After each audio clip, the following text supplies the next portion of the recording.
The game at the lake house, also played in shifts, was Grand Theft Auto Vice City, which to this day still my favorite Grand Theft Auto game because of the experiences we had out there. We would get in the cars, and what was the song? We would get in the car. Oh, I'll just die in your arms tonight. We would turn around and put it on that radio station, and one person we would all be sitting there watching. One person would drive around for an hour, 2 hours in a car until that song came on, and then we'd have 2.5, 3 minutes of this song of everybody just singing out loud, just having a blast until it was over with, and then you carried on with whatever you were doing. Yes, and it's same for the nighttime. The night shift. I don't know if you remember this, but it was an unwritten rule at the lake house. The night shift person sounds so funny. The night shift person playing Vice City, when that song came on, had to go through the house and wake everybody up. Everybody's half asleep, standing in the living room singing this damn song, and it's like, I don't even know how to describe it. Like, I've got it in my head. Like, people come in there, they're half asleep, they're singing this song, the song's over, and everybody just meanders back to their bed or their spot on the floor, goes back to sleep. Oh, it was dumb. It was dumb. So many dumb things done at that house. But there were lots, but it was a blast at the same time. Vice City, I'm not sure that we did any of the missions. Did we? I think we just rode around messing around. Yeah, just getting into stuff just for the fun of it. Much like the friend group that we had. Yeah. So, and here's a little side story. And you think this might be gaming, but it's not. This is real life stuff. We were hungry. Oh, man, There was, across the lake, there was a field. And you've got a bunch of nerds who are also just a group of friends that's nerds, and I don't know. I don't even know how to describe us. We were hard asses. Oh yeah. But we were nerds, and so there were medieval weapons. I mean, you got to have medieval weapons. Oh, of course. And our plan was to get in a canoe, row across the lake, go to this pasture full of cows, and get us some steaks. I'll go ahead and point out that we were unsuccessful, but very, very unsuccessful. That was our plan. Like, a group of kids living in a lake house in a canoe. How in the hell were we going to get a cow back across the lake in a canoe with 4 of us? Right. We didn't think everything through. We didn't. So, but I mean, you got to do what you got to do, right? You do, and we knew that, which leads us into the next story. Choices were made, and there was a little bit of hiatus in the carrying on with the shenanigans and the fun with the friend group, because some of us made different life choices, and some of us were deployed to Iraq for a little over a year. Yeah, right at a year. Yeah. Jimmy went to Iraq, and I believe Halo was a big thing when you were over there. Yeah, Halo was a big thing, and the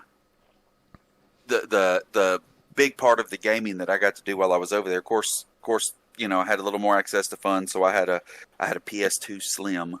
Cool. Super cool, loved it, and was able to play some games. But also, my first real introduction to having my own computer, and I had a laptop. And when I was over there, we ended up hooking everybody up in our building on a network, just a wired network, had Ethernet cables strung everywhere. And anyway, everybody downloaded Warcraft 3. And, you know, this is before World of Warcraft and all that kind of stuff. And whenever we were in between missions, going out, doing stuff, we would sit around and we would play these huge, like, it was like 20 team, but everybody was kind of on their own. Like it was, you versus 19 other people, and you just sit there and played Warcraft, collecting trees, collecting, gold, building stuff, and all that, and kind of really got into the game into that. And like I said, Halo and PlayStation, I had bought an Xbox, original Xbox to play Halo on, and had my little PS2 Slim, and man, it was just, that was my first real introduction into network gaming, playing against other people. At this point in the timeline, I wasn't playing games. I was doing other things with life, trying to figure out my direction, because at this point I was still kind of wondering where I was going to go, because when I was in high school, I was going to be a millionaire, and I didn't go to law school. I didn't go to graphic design school like I was supposed to.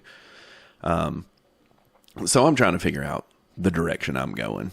And I eventually found myself in the oil field, and Jimmy had come back from Iraq, and we linked back up and carried on the friendship, in which, from all the people that were in the apartment at the lake house, Jimmy and I are the only ones that really kept close contact like we have. And this is that was 2002 and 3. And then Jimmy came back from Iraq in 2004, right? Was deployed January of 2004 to January 2005. So okay.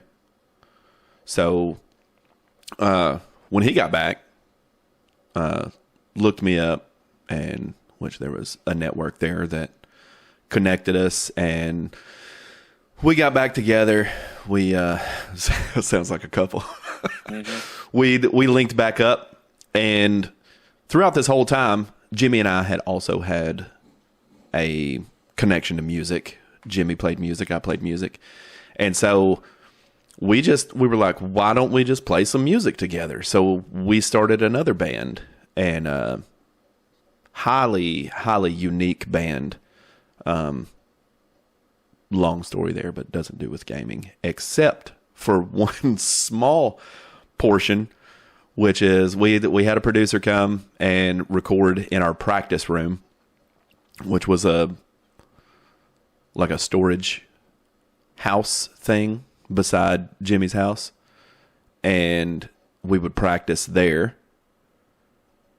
And the producer came, and he's recording some songs, and in the background, what was going on in the background during the recording sessions, Jimmy?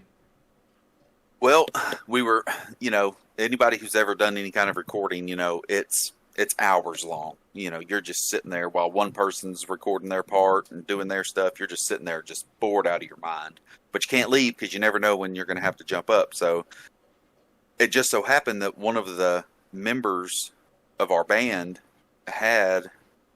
it was a PS2, wasn't it? Yeah, it was a PS2. Yeah. And they had Guitar Hero.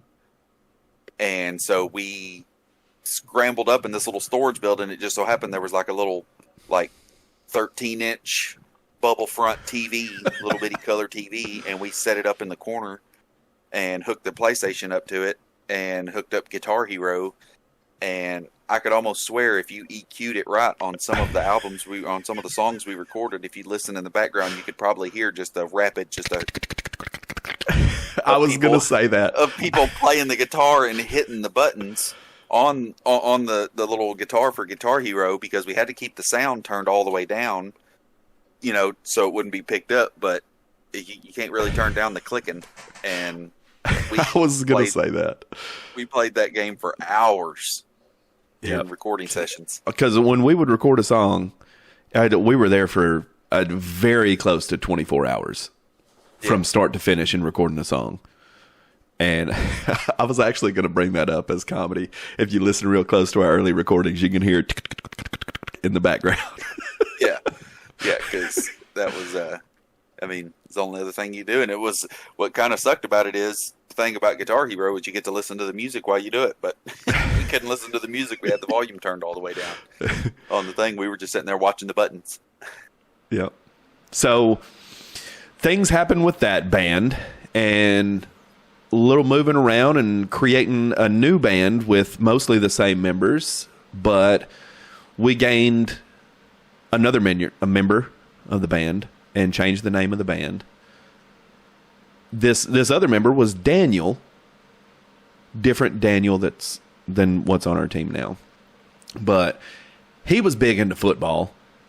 Me and Jimmy are big into football, so of course our hangouts change and everything. So we play music, we do our thing, but now on Sundays we all get together and we have football parties, and it's the band, the significant others, everybody together with every kind of fried food you can think of. I had a deep fryer that we'd just throw all this deep fried food in.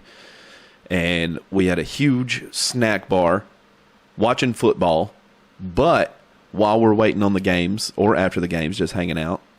It was Blitz, wasn't it? The remake of NFL Blitz. I'm pretty sure it was. We played the shit out of that game. Oh yeah. That was it set the mood. We like to play it beforehand because it would get us all pumped up. We always had to play as your favorite team, and yeah. Which they had you knew what team they were, but they were differently named in the remake. Yeah. But so moving forward again, that band split up. And I'm pretty sure it was me. That's I'm the common denominator in most of these bands. So I'm hard to work with in music. Anyway, so a lot of things happened. Life happened to everybody. The band split up, and we had a friend that had a house. Life had also happened to him. We all moved in together. It was me, Jimmy's family, and James in this house. And the living room was just too big for its own good. So it really was. We divided the living room, and we had a couch. And this couch had a left side, a middle, and a right side, much like most couches do. So I could sit there, Jimmy and James. So we had 3 TVs mounted. We had our consoles, and Left 4 Dead was big at this time. Left 4 Dead, and then Left 4 Dead 2 came out. And we spent a lot of time sitting on that couch, staring at 3 TVs, just playing the unholy amount of Left 4 Dead and Left 4 Dead 2. We also played, which Need for Speed was that? Carbon? Yes, Need for Speed Carbon and the 2 Left 4 Deads. That Played was our big thing. That was also our big introduction into online gaming as well. Yes, because of Left 4 Dead. James had, I'm drawing a blank. The little work thing, the portable internet, like the little hotspot thing. Yeah, hotspot. That's it. That's what I was looking for. And it was barely enough to run us, but we got on and we played versus in Left 4 Dead, and I've got to say we were good. Oh yeah, we were good. The other teams wouldn't even leave the safe house. We would get them before they could even come out of the safe house. That's also where one of the most definitive moments of my gaming happened, where we're standing there playing Left 4 Dead, and I'm standing on a bridge, and we're playing with what's probably somebody's grandma. And she had no idea how to say my name, which is Sleep Juliet. And she called me Sweet Julian. And if you watch our streams, you'll see a lot of times Jimmy calls me Sweet Julian. That's where that comes from. A lot.